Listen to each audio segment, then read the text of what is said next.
有嘗試過聽你話，我知我講過好多大話，死都改唔到任性，冇乜變化。細個嗰陣時成日偷你啲銀紙，晚晚去 party， 日夜淨係識得聽住啲 rap 歌詞，當就係説話來自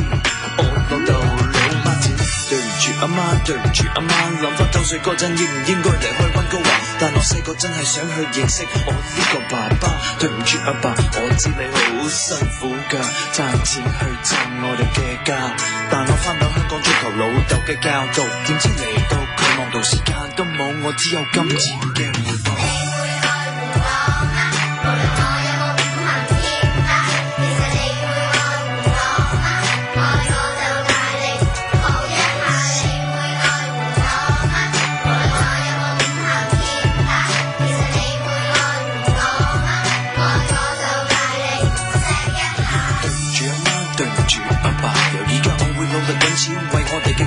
希望你見到我有付出代價，而家忙到冇乜時間坐低同你飲個茶，飛嚟飛去有幾次，唔記得先生日卡，拗嚟拗去有幾次，成個月冇對話，我肯認真係有幾次，嗰幾次我想執嘢就離開呢個 family， 諗翻起好在冇決定咁樣做，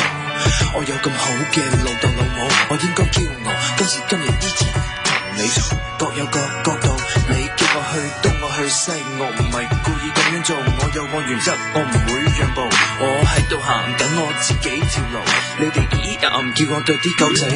氣啲，但我反而火爆啲，電腦喺度踢的士，最近你有提議，叫我注重身體 keep fit 跑步，而家我日日喺度跑，但為咗公司跑翻啲數，我嘅腦淨係諗到，淨係知道點樣快啲製造，點樣賺翻多啲酬勞，我嘅路我條路我夢到我結婚生狗仔呢對，佢哋好似你對。